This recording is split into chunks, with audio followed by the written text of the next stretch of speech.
Donald Glover is the modern symbol of a true Renaissance artist.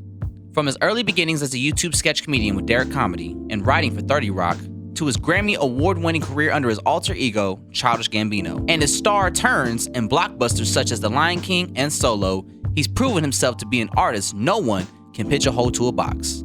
He's found a way, in just 10 short years, to be on par with such titans such as Jordan Peele, Issa Rae, and Pharrell Williams. But his career hasn't always been so renowned. His growth as an artist can be compared to his musical peers such as Tyler, the Creator, and Mac Miller. From trolling, goofy wonderkinds to mature artists with a distinct voice and worldview. But, unlike those artists, the past of Gambino's work hasn't escaped from the discussion around his work. Magazine profiles, interviews, and Twitter feeds continuously bring up his arguably testy relationship with the black community and how his old views almost seem like a paradox compared to his recent work with Atlanta and This Is America. Confident, outwardly pro-black artistic expressions. Is he using his blackness now that is popular for monetary and social gain? Is this personal growth or performance? And let's be clear, it's 2 white people up for a Grammy this year. Iggy Azalea and Childish Gambino. Childish Gambino's white. All right. Okay. So I would much rather have Iggy win the award. Why Childish Gambino white? If Childish wins, you think Kanye embarrasses himself when he goes on stage? Early on in his career, Glover quickly branded himself as a nerdy black guy with a deep understanding of both white culture and black culture. His character, Troy Barnes in Community, was often seen as the goofy best friend of Abed, while his acts almost as mere reflection and his musical output, particularly Sick Boy and I'm Not a Rapper. His character on the show quickly branded Glover himself and his cultural identity, a theme that would be reoccurring throughout his career. But back to that in a sec. In his much maligned debut album, Camp, Gambino explored the trauma of his past, the racism of the Deep South, his underprivileged background, and the feeling of never fitting in. These songs always seem to evoke Earl Sweatshirt's line, "Too black for the white kids and too white for the black kids." While these are all tough, honest issues to deal with, this early work and Camp are, to be frank, fucking corny. Gambino's rapper voice is nasally, his flow and delivery jagged, his writing too up its own ass with punchlines and failed attempts at cleverness, and ultimately, the album reeks of anger and a vengeful glee at his success. Yes, he has a clear talent, but writing a chorus that goes, "I'm on my ballin' each and every day, Asian girls everywhere, UCLA," isn't doing your talent any favors.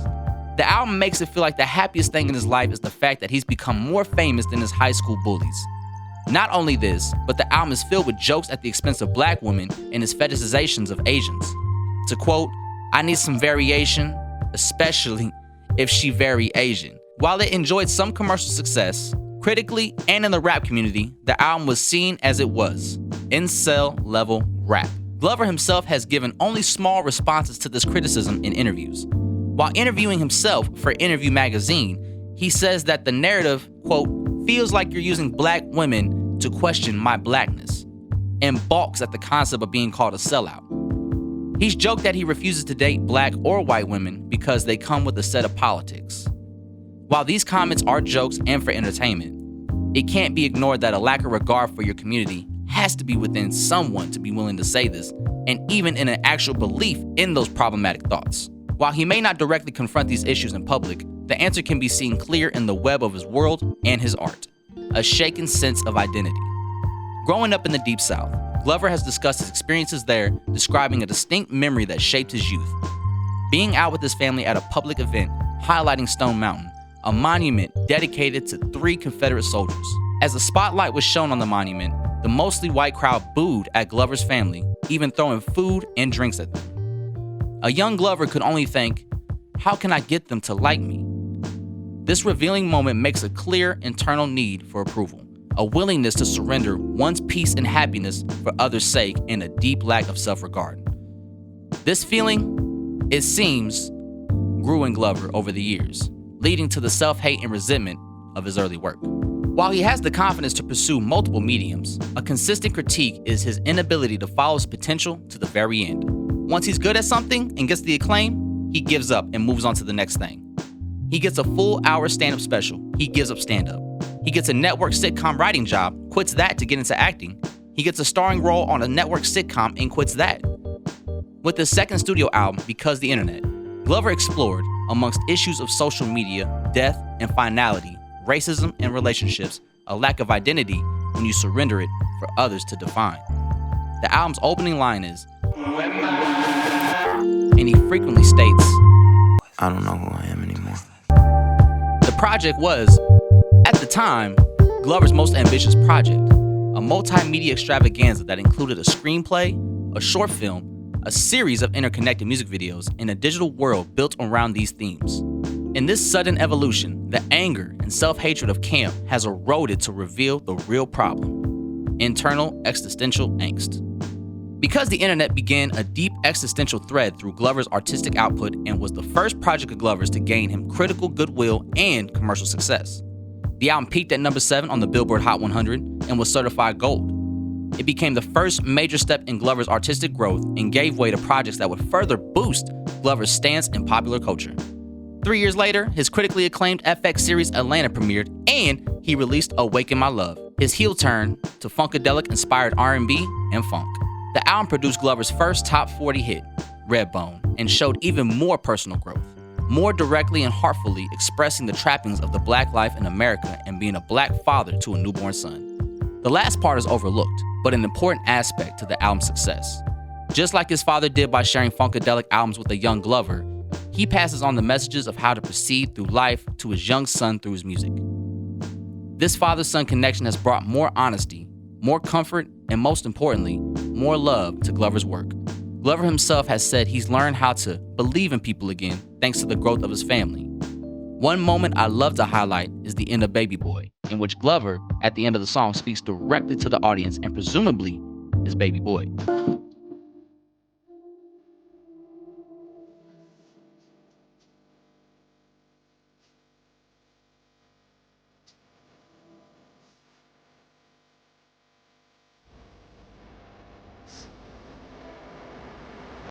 A dark, honest message of holding on to confidence against the dark dread of modern life in America. To me, the climax of this arc lies in Glover's most recent album, 3:15:20, an overlooked musical project that looks through his career and paints an abstract fusion of pop, soul, and rap, roaming through man's mind state as he confronts grief with the passing of his father and a society that seems to be crumbling down. Dealing with his usual themes of breaking the algorithm, an interesting pun, I know, and the passing of time, through the journey, Glover expresses the only way to break through these trappings is through love. He expresses so much in 1910 with his father expressing love to him. In 24:19, expressing love for his wife's patience and support, and in 42:26 when he follows his father's footsteps and passes love to his son. And after all of this, after a whole discography of wrestling with self-hate, existential angst, and depression, he announces to himself and the world something that's been a long time coming. Never said it even though I probably should. I said I love me. I said I love me. In a recent interview with Gilga Radio announcing his last 2 albums, Glover spoke on how Childish Gambino represents is like the the coming-of-age story of a boy. of a boy turning into a boss. Something that rings true. While it may be hard to explain Glover's artistic career and trajectory, I think the simplest and most direct way to describe it is a brutally honest journey and growth towards self-love. His work serves as a track record of a man's long journey to confront and accept himself. This can be seen in not just his music, but even in Atlanta, as his character Earn Marks grows from an intelligent but petty homeless Princeton dropout to a successful music manager focused on protecting and providing both financial and emotional support to his partner and kid. One thing to remember is that true artists are not brands. They're fallible human beings with flaws and trauma. We can't expect them to be perfect, but what we can ask is for them to grow, a kindness I think we have to offer more to the world around us. The journey might be long, it might have its twists and turns, but once they get there, the beauty can't be unmatched, and Glover's growth as an artist is the ultimate example of that. Hey y'all, this is Joe Cornejo. I want to say thank you for watching this episode of Saber Presents Rosewood. We're excited to bring you new analysts into our favorite artists, their works, and our culture in the future. Don't forget to like and subscribe for more news and essays in the future.